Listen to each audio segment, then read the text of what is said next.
Karena kalau ada beberapa orang yang para sufi biasanya itu menaruh ma'rifat tuh menjadi posisi paling atas tuh. Jadi mereka sudah benar-benar ma'rifat kepada Allah tuh sudah levelnya udah kayak beda. Tapi aku sepakat dengan Mas Abdur bahwa ma'rifat itu harusnya ditaruh yang paling dasar. Karena tanpa mengenal Allah ya sebenarnya kita juga kosong daripada semuanya sih sebenarnya. Jadi itu betul. Iya, nah itu mulai saya juga bingung mulai dari mana. Tapi dari Ustadz Felix awalnya pasti ada perjalanan mencari Tuhannya dari seginya Ustadz Felix sendiri. Sampai kemudian di titik kayak oke, Allah itu Tuhan gitu. Itu tuh dari perjalanan Ustadz Felix sendiri kayak apa sih? Nah sebelumnya aku coba untuk nyambung yang tadi dulu ya Mas ya. Bahwasanya aku pernah dulu ketika aku masuk Islam aku mendengar bahwasanya dia tanya kepada saya kan gitu kan ya. Antum sholat? Iya sholat. Sholat itu apa? Aku bilang ya sholat gitu kan ya. Misalnya contoh ini awal-awal Ustadz Felix masuk Islam. Terus ada orang nanya. Nah ternyata orang ini nanya sholatmu itu apa? Aku bilang ya biasa sholat subuh 2 rakaat, sholat zuhur 4 rakaat, asar 4 rakaat, maghrib 3 rakaat, isya 4 rakaat lagi. Dia bilang itu baru syariat. Aku udah jadi menarik nih gitu kan ya. Maksudnya gimana nih? Ternyata orang ini adalah salah satu yang mereka sih bilang bahwa mereka tuh sufi. Nah sehingga teman-teman yang tapi nggak semua sufi gitu juga sih. Nah teman-teman sufi ini kadang-kadang membagi bahwasanya yang tingkatan yang paling awal tuh orang adalah syariat, menjalankan sesuatu karena memang itu syariatnya. Seperti tadi sholat itu misalnya subuh 2 rakaat, lalu kemudian zuhur itu 4 rakaat dan seterusnya. Lalu kemudian aku tanya, lalu gitu ada tingkatan di atasnya? Dibilang ada. Tingkatannya adalah tingkatan syariat, tingkatan hakikat katanya. Kita harus memahami hakikat daripada sesuatu itu.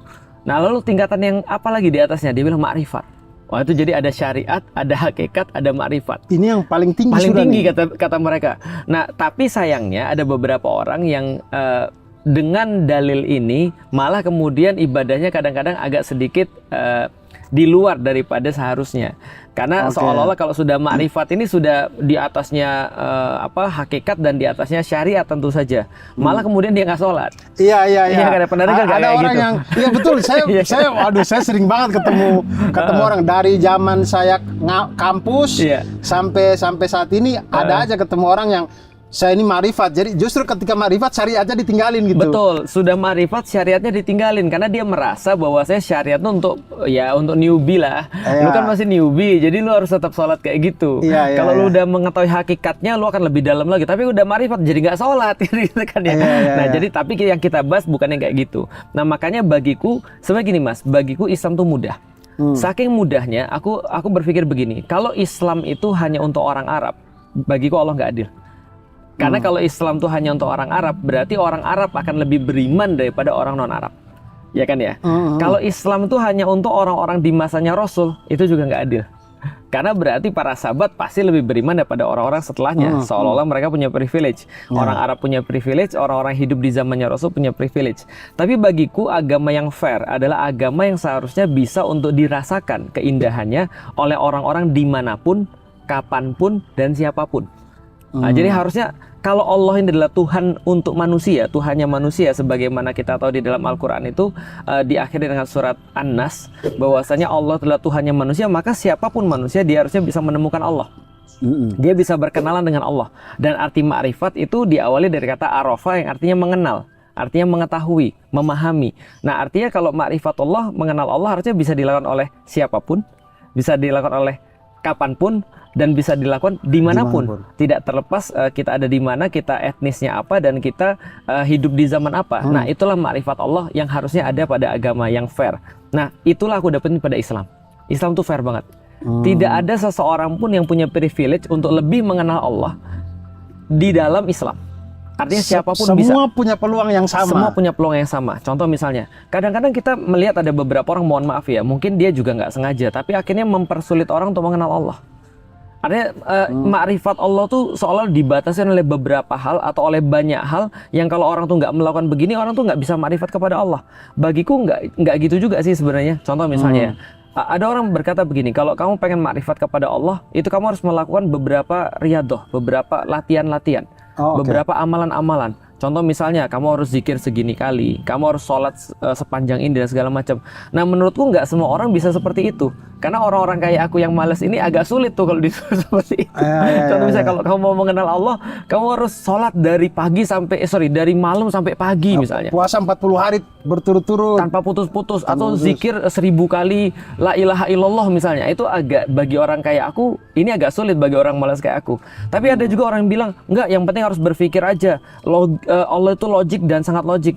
Nggak semua orang logik Mas sebenarnya, dan nggak semua orang ya semua orang punya akal, tapi nggak semua orang itu dikaruniakan kelebihannya itu adalah logika.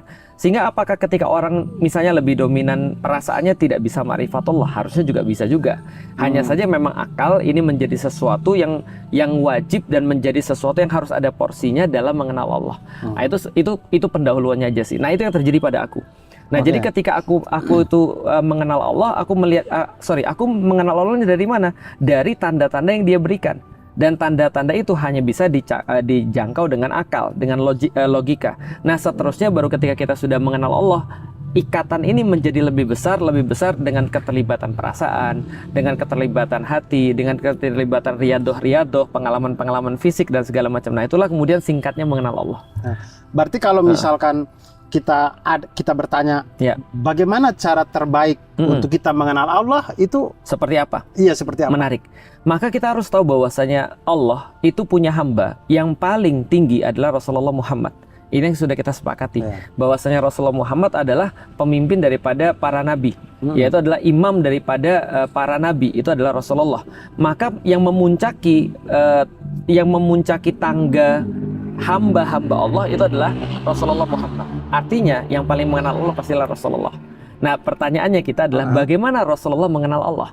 Nah, kita harus lihat pada ayat yang pertama turun. Ayat yang pertama turun adalah Iqra. Bismi rabbikal ladzi khalaq. Khalaqal insana min alaq. Iqra wa rabbukal akram alladzi 'allama bil qalam 'allamal insana ma lam ya'lam. Yang menarik, Mas, yang nurunin ayat itu siapa, Mas? Tentu saja Allah. Tapi ada nama Allah nggak di situ? Iqra bismi rabbikal ladzi khalaq. Rob ada robnya. Tapi nggak ada Allah kan? Nggak ada Allah ya. Iqra bismi rabbikal ladzi khalaq. Iqra dengan nama Tuhanmu yang menciptakan. Bahkan Allah itu tidak langsung untuk membebankan hamba-hambanya untuk mengenal namanya Dia itu Allah. Seolah lagi nih, Mas, kalau bahasaku gini, Mas pernah datang ke toko nggak sih, Mas? Iya, sering. Tapi pas udah datang tiba-tiba ada ini apa namanya, orang yang jaga toko, Mas bisa saya bantu, Mas? Kira-kira nyaman nggak? Kurang sih. Kurang nyaman. Kenapa kurang nyaman? Karena kita harus punya komitmen. Kita kayak harus beli, kita harus dipandu-pandu, padahal kita baru mau lihat-lihat. Betul. Ya kan, ya? Betul. Kadang kita datang tuh tidak tahu mau beli apa, cuman pengen lihat doang. Pengen lihat aja. Betul. Kadang-kadang kita belum menentukan, kadang-kadang kita cuma pengen lihat-lihat aja, mau ya dikasih ruang kan, gitu kan ya. Ketika ditanya begitu tuh kita langsung kayak, aduh, jadi apa ya? Saya mau cari apa? Saya juga bingung gitu ya. Itulah mengenal Allah juga sama. Di dalam ayat pertama yang Allah kirimkan kepada Rasulullah, seolah-olah kita nggak ada komitmen dengan Allah. Iqra bismi rabbikal ladzi khalaq. Iqra ini nanti kita akan bahas lebih dalam. Tapi Iqra bismi rabbikal ladzi khalaq, bacalah dengan nama Tuhanmu. Tuhanmu yang telah menciptakan. Allah tidak membebankan apapun pada kita. Iqra bismi rabbikal ladzi khalaq. Khalaqal insana min alaq, yang telah menciptakan daripada segumpal darah. Nggak ada kemudian kewajiban apapun di situ. Ya silahkan boleh lihat-lihat. Kayak kita masuk toko, kita disuruh lihat-lihat. Nanti biar kita yang tanya. Bukan kemudian orang tokonya yang nanya gitu maksudnya. Ya, bukan orang tokonya yang ini beli ini enggak. Benar. Tapi dipersilakan. Silakan Berarti di ayat pertama Allah turunkan, Allah tidak memperkenalkan dirinya dengan nama Allah, tapi mempersilakan manusia untuk berpikir. Iqra artinya adalah qara'a yaqra'u qira'atan, artinya membaca. Tidak hanya membaca tapi menganalisis. Tidak hanya menganalisis tapi menghitung.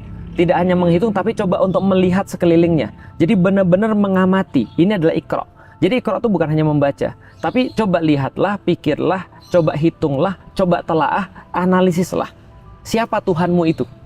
Jadi Allah pengen manusia untuk mencari tanda-tanda itu. Yang menariknya adalah ayat dalam bahasa Arab, itu kan ayat. Dalam bahasa Inggris artinya adalah science. Ayat itu artinya science. Oh, ayat itu di bahasa Inggris science. Jadi tidak, ada satu ustadz namanya Ustadz Numan, pernah membahas tentang bahasa Inggris dan bahasa Arab. Seringkali bahasa Arab ayat itu diartikan dalam bahasa Inggris verse atau verses. Iya. Tapi bukan itu sebenarnya, karena beda. Karena verses itu kayak ya versi. Enggak itu. Tapi sebenarnya ayat itu bahasa awalnya adalah signs. Selain signs adalah treasure, adalah sesuatu yang berharga. Treasure itu ya? Atau precious. Sesuatu yang sangat berharga, sesuatu yang bernilai. Ayat itu adalah tanda, ayat itu adalah sesuatu yang sangat bernilai, sesuatu yang bisa kita bawa, sesuatu yang menjadi arah. Itu ternyata ayat. Contoh misalnya, kalau kita lagi camping di sini misalnya, kita bikin api unggun malam-malam supaya kita nggak kedinginan. Yeah. Lalu kemudian pagi-pagi karena kita harus melanjutkan perjalanan, api unggunnya kita matiin, lalu kemudian kita pergi. Maka bagi orang yang datang setelah kita, dia lihat ini ada orang nih. Iya, tadi malam ada orang di sini. Dari segi ini ada 2 orang nih. Oke. Dari ini mereka akan menuju ke sini, itu ayat. Jadi ayat adalah petunjuk, tanda-tanda sesuatu sign precious. Contoh misalnya, aku nggak usah lihat siapa yang nanam pohon-pohon ini. Tapi ketika aku melihat pohon-pohon ini segede ini, seluas ini, aku sudah tahu ini kayaknya puluhan tahun ini pohonnya. Karena kenapa? Karena aku orang pertanian, aku pernah nanam pohon, aku tahu pohon segini umurnya berapa. Maka yang bisa baca ayat, satu orang dengan orang lain itu berbeda. Tergantung pengetahuan dia.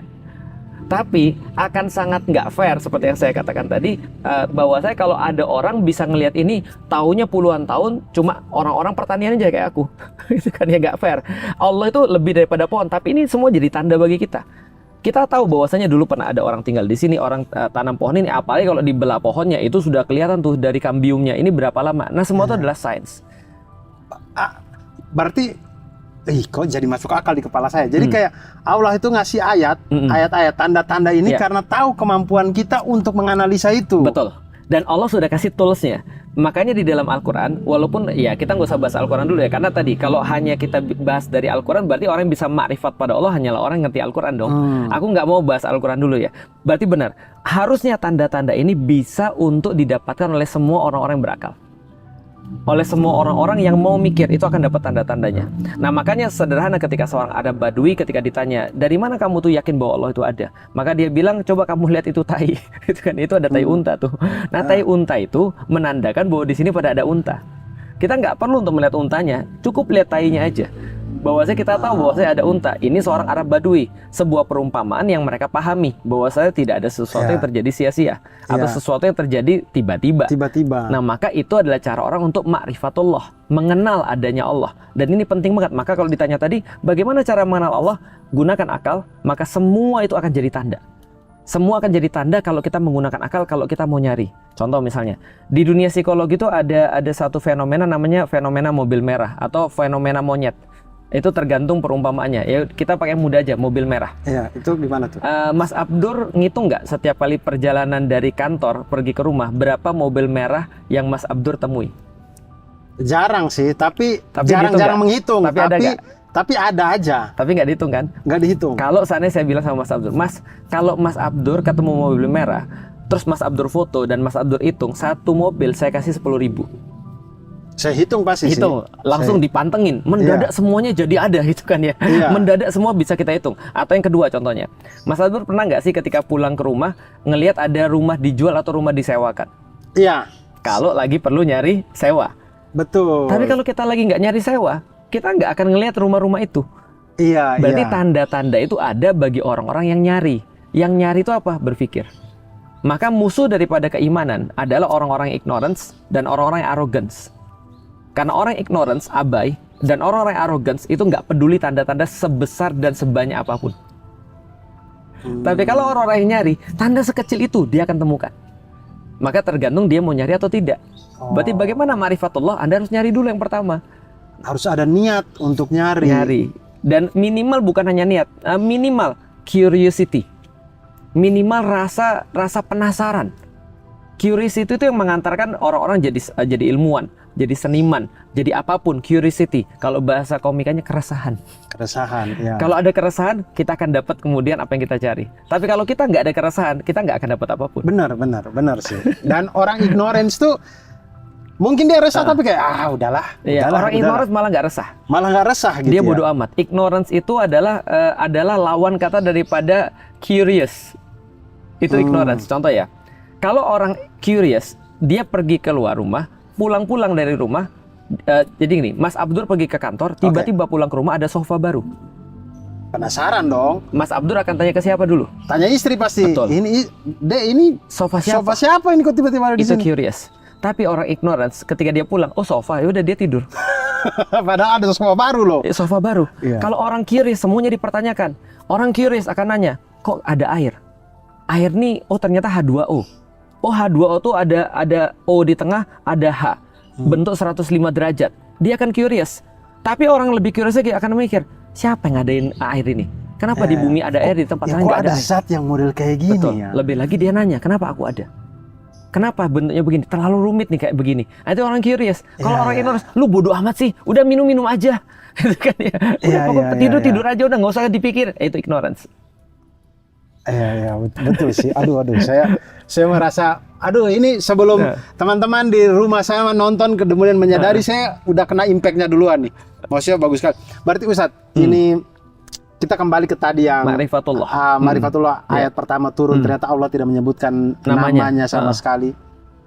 Pada saat itu ayat itu turun itu, kalau kita mau lihat dari kondisinya Nabi Muhammad SAW pada waktu itu Rasulullah itu kan sudah tahu ya bahwa segala hal yang ada di Mekah pada waktu itu bukan Tuhan. Benar.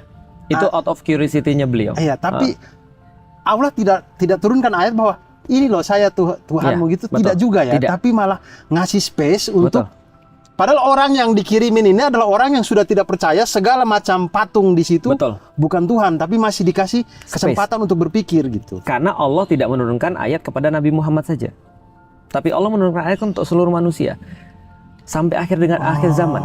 Maka seluruh manusia tuh ketika membaca pertama kali ayat yang turun adalah Iqra bismi rabbikal ladzi khalaq, mereka berpikir, bacalah dengan siapa? Dengan nama Tuhanmu. Oke, Tuhan adalah semua konsep yang semua orang bisa terima. Kalau Allah belum tentu semua konsep itu bisa terima. Karena orang Quraisy itu terima Tuhan tapi tidak terima Allah. Betul. Nah, jadi artinya ketika mulai Iqra bismi rabbikal ladzi khalaq itu lebih soft. Iqra bismi rabbikal ladzi khalaq, khalaqal insana min 'alaq, Iqra wa rabbukal akram. Kalau kamu benar-benar membaca, engkau akan memahami Tuhanmu Maha Pemurah. Maka kalau saya kemudian ngelihat ayat-ayat yang turun di Makkiyah di awal-awal, semuanya itu bertujuan pada satu, ngasih tahu manusia bahwa mereka itu terbatas. Ngasih tahu manusia bahwa mereka akan suatu saat akan mati. Ngasih tahu manusia, sehebat apapun kamu, nanti kamu akan berada di tanah. Ngasih tahu manusia, waktumu terbatas, hidupmu terbatas, tenagamu terbatas, pengetahuanmu terbatas, semuanya terbatas. Karena yang terbatas ini akan nyari perlindungan. Oke. Itu adalah manusiawi. Kalau kita merasa, kita ke sekolah misalnya, teman-teman masuk sekolah baru, pasti yang dicari adalah orang paling kuat dulu siapa? Biasanya orang nempel ke situ. Orang masuk penjara di TV, belum pernah sih saya masuk penjara gitu kan. Masuk penjara di TV, dia akan cari orang paling kuat supaya dia bisa nempel. Orang kalau dalam keadaan takut, orang kalau dalam keadaan terancam, orang kalau dalam keadaan dia tahu dia terbatas, dia pasti akan nyari pengamanan. Makanya hanya orang-orang yang takut yang mereka itu ambil satpam, yang mereka pasang CCTV. Kalau mereka kuat nggak usah pasang CCTV. Gitu kan ya. Nah kita juga sama. Ketika ayat-ayat awal itu turun, itu semua menyadarkan manusia bahwa mereka akan mati. Kamu nggak lihat orang-orang sebelum kamu, mereka mati juga. Kalian nggak lihat orang-orang sebelum kalian, nasabnya lebih tinggi daripada kalian, mereka lebih banyak uangnya daripada kalian, tapi menghalangi mereka untuk mati? Nggak juga. Kalian lihat nggak ada banyak orang-orang yang sakit? Kalian lihat nggak? Semua Allah bilang kita untuk lihat, untuk menyadari kita tuh adalah lemah. Di sisi yang lain, ayat-ayat yang turun menggambarkan kekuatan dan kemahaan Allah. Itu semua ayat Makkiyah semuanya sama. Ya, tentang surga neraka, tentang Allah itu satu. Kalian nggak lihat langit ditinggikan, siapa yang tinggiin? Kalian nggak lihat matahari, kalian takut sama geledek. Kalian nggak takut sama nyiptain geledek. Kalian lihat matahari, kalau matahari itu padam gimana ceritanya? Kan itu kan yang Allah sampaikan semuanya. Kalian nggak tahu bahwa saya bumi itu sudah dihamparkan, nanti akan digulung lagi sama Allah. Kalau bisa dihamparkan, kenapa nggak bisa digulung? Allah ngasih tahu kemahaan dia. Nah, ketika terjadi sebuah delta yang sangat besar antara kita dan Allah, maka muncul syahadat. Jadi syahadat itu terjadi ketika kita tuh benar-benar merasa rendah dan Allah tuh tinggi. Tapi kalau misalnya kita merasa rendah dan Allah kita tidak tinggikan, syahadat itu nggak akan terjadi. Atau orang cuma meninggikan Allah tapi dirinya masih merasa tinggi, nggak akan terjadi syahadat. Syahadat itu pernyataan saya lemah, kamu kuat, itu aja. Oh iya. Itulah kenapa pemuka-pemuka Quraisy pada waktu itu merasa berat sekali dengan syahadat itu karena itu ya, karena masih ada rasa kayak enggak, saya penguasa Mekah. Walid bin Mughirah adalah orang yang sangat mengenal Allah. Sangat mengenal Allah. Apa perkataan dia ketika suatu waktu ketika dia mendengarkan Rasulullah membaca Al-Quran? Dia bilang, kalau bahasa zaman sekarang ya, ini saya refresh. Iya. Buset, ini bukan buatan manusia. Terus kemudian tiba-tiba orang dengar, lapor pada Abu Jahal. Abu Jahal kan adalah ponakannya Walid bin Mughirah. Walid bin Mughirah, kalau teman-teman belum tahu, adalah orang yang kalau sekarang adalah ketua DPR dia. Oke. Dia Nasabnya paling tinggi, hartanya paling banyak, itu kan ya. Pengetahuannya paling top. Ketika kemudian Abu Jahal kemudian bilang, Walid, paman, kok saya dengar kamu muji-muji Muhammad. Terus kemudian Walid bin Mughirah bilang apa? Terus saya harus bilang apa? Coba ponakan, saya harus bilang apa? Kamu dengar nggak Al-Quran itu kayak apa? Kalau jin punya syair, pasti Walid tahu. Itu kan kata Walid. Kalau jin punya syair, Walid tahu. Ini bukan syair, wallah. Demi Allah ini bukan syair. Dia bilang, lah terus apa? Ini kayak sebuah pohon yang atasnya berbuah lebat, bawahnya itu berair subur. Dan setiap yang datang akan ada di bawahnya, nggak mungkin setara atau di atasnya. Lah, aku harus bilang apa tentang Al-Quran ini? Itu Walid bin Mughirah. Tapi apakah membuat dia bersyahadat pada Allah? Tidak. Tidak juga. Karena Abu Jahal punya ide. Wah, saya tahu kelemahan paman saya, uang. Maka dia bilang, paman, saya datang lagi paman. Ada apa? Ini saya bawa berita dari orang-orang Quraisy, mereka mau ngumpulin uang buat kamu. Loh, coin for Walid. Gitu kan ya. Save Walid. Gitu kan ya. Loh kok dibuat koin tuh saya? Apa mereka nggak tahu saya tuh orang paling kaya di antara mereka? Perhatikan itu kebun-kebun saya dari Mekah sampai Taif. Semua itu kebun saya, semua toko saya. Ini Walid yang kalian bicarakan. Terus mereka bilang, iya tapi kami dengar kamu udah muji-muji Muhammad, kayaknya kamu perlu duit. Maka dia katakan, saya akan ngomong sesuatu yang berbeda dengan apa yang saya yakini. Maka dia katakan Quran adalah sihir. Iya, iya. Padahal dia tahu. Betul, betul. Tapi kenapa dia tidak syahadat? Karena dia nggak merasa lebih rendah.